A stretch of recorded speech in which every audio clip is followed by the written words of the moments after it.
یہ کہانی سرندیپ کے ان مظلوم مسلمانوں کی ہے جن کی پکار پر حجاج بن یوسف نے لبیک کہہ کر محمد بن قاسم کو سندھ بھیجا تھا۔ کوچ حصہ دوم۔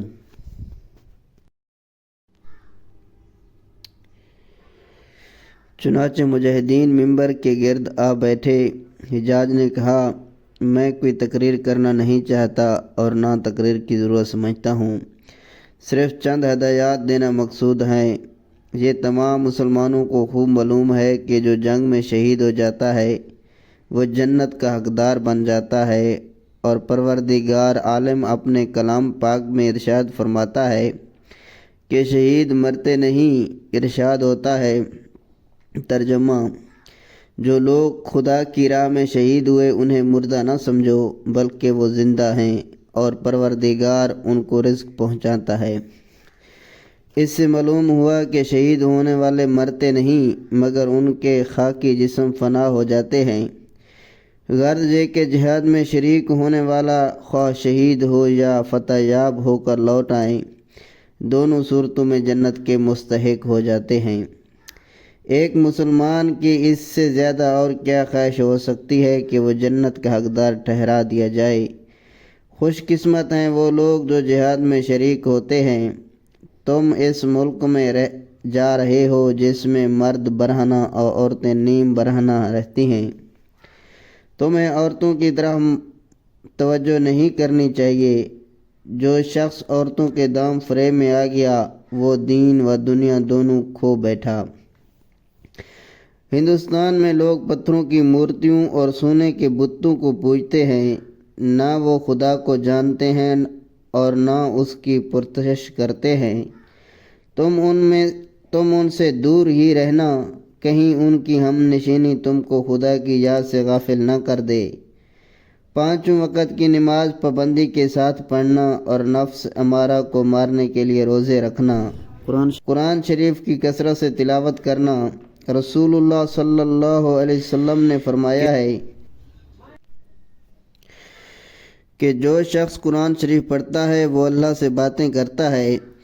اگر تم میں کسی بات پر اختلاف رائے ہو تو جس طرف اکثریت ہو اس پر عمل کرنا۔ کسی گھر کو آگ نہ لگانا، کسی عبادت گاہ کو نہ گرانا، کھیتی کو پامال نہ کرنا، عورتوں، بچوں، بوڑھوں، بیماروں کو قتل نہ کرنا، نہ انہیں ستانا بلکہ ان کی مدد کرنا، ہر شخص کے ساتھ نہایت اخلاق سے پیش آنا، امان مانگنے والوں کو امان دینا۔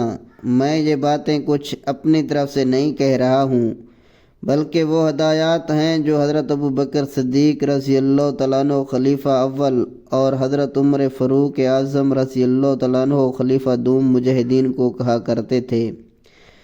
بس مجھ کو اسی قدر تم سے کہنا تھا، اب تم جاؤ اور سوار ہو کر کھڑے ہو تاکہ تم کو الوداع کہنے کے لیے پھر آؤں۔ تمام لوگوں نے اللہ اکبر کا پرزور نعرہ لگایا اور اٹھ کر روانہ ہونے لگے۔ حجاج اور محمد بن قاسم بھی اٹھے اور محل میں گئے۔ یہاں حجاج کی بیوی یعنی محمد بن قاسم کی بھاویں نہایت بے صبری سے اس کا انتظار کر رہی تھی۔ وہ اسے دیکھتے ہی لپکی اور اسے اپنے بیٹے کی طرح سے اپنے سینے سے لگا کر پیار کیا۔ محمد بن قاسم کے والدین کا انتقال ہو چکا تھا۔ اس کے چچا زاد بھائی نے اس کی پرورش کی تھی اور اس لیے حجاج کی بیوی اسے بیٹا سمجھتی تھی۔ محمد بن قاسم اپنے کمرے میں گیا اور مسلح ہو کر واپس آیا۔ اس کی بھاوج نے پھر اسے پیار کیا اور آنکھوں میں آنسو بھر کر کہا، بیٹا خدا تجھے اس مہم میں کامیاب کرے، میری دعائیں تیرے ساتھ رہیں گی۔ محمد بن قاسم نے کہا، میں آپ کو اپنی والدہ سمجھتا ہوں، میں جانتا ہوں کہ میں نے بے جا ضدیں کی ہیں مگر آپ نے اور بھائی صاحب نے میری ضدوں کو پورا کیا ہے۔ مجھ سے غلطیاں ہوئی ہیں، میں نے ضدیں کر کے آپ کو تکلیف دی ہے۔ میں اس وقت جہاد پر جا رہا ہوں، نہیں کہا جا سکتا کہ واپس آؤں گا یا نہیں، اس لیے میں چاہتا ہوں کہ آپ اور بھائی صاحب میری خطاؤں کو از کرم معاف کر دیں۔ میرے لال، میں نے معاف کر دیا، اس کی بھاوج نے آنکھوں میں آنسو بھر کر کہا۔ حجاج کا بھی دل بھر آیا۔ اس نے کہا میں نے بھی معاف کر دیا میرے بیٹے۔ اب حجاج اور محمد بن قاسم دونوں چلے، محل سے باہر نکل کر گھوڑوں پر سوار ہوئے اور چھاؤنی میں آئے۔ یہاں تمام لشکر کھڑا تھا اور سامان پہلے ہی سے روانہ ہو چکا تھا۔ حجاج نے خیرات تقسیم کرنا شروع کی، اس قدر صدقات دیے کہ غربا مالا مال ہو گئے۔ اب حجاج نے 3 نعرے اللہ اکبر کے لگائے، فوراً سواروں نے اسلامی علموں کے پریرے کھول دیے جو ہوا میں لہرانے لگے، اور سب نے مل کر اللہ اکبر کا فلک بوس نعرہ لگایا، اور نعرہ لگاتے ہی لشکر نے حرکت شروع کی اور سوار آہستہ آہستہ سے بڑھنے لگے۔ نعرے کی آواز سنتے ہی تمام بصرہ والوں کو لشکر کی روانگی کی اطلاع ہو گئی اور وہ دوڑ دوڑ کر ان کی زیارت کرنے کے لیے آنے لگے۔ حجاج نے محمد بن قاسم سے کہا، دیکھو تم یہاں سے ایران کی سرحد میں سے ہوتے ہوئے شیراز جانا، وہاں 2 روز قیام کر کے مکران میں داخل ہونا اور مکران کو عبور کر کے دیبل کے سامنے جا پہنچنا۔ وہاں جا کر اس وقت تک ٹھہرنا جب تک میں جہاز نہ بھیجوں اور وہ جہاز تمہارے پاس پہنچیں۔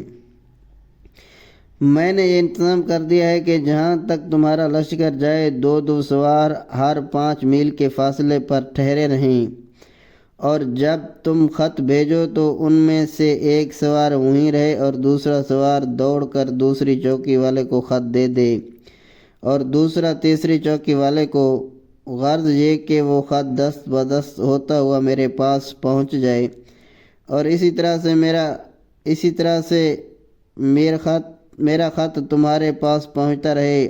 تم روزانہ تمام حالات سے آگاہ کرتے رہنا۔ محمد بن قاسم نے بہت اچھا کیا اور سلام کر کے روانہ ہو گیا۔ یہ لشکر جس راستے سے بھی گزرا، مرد اور بچے خوش ہو کر نعرے لگاتے رہے اور عورتیں پھولوں کی بارشیں کرتی رہیں۔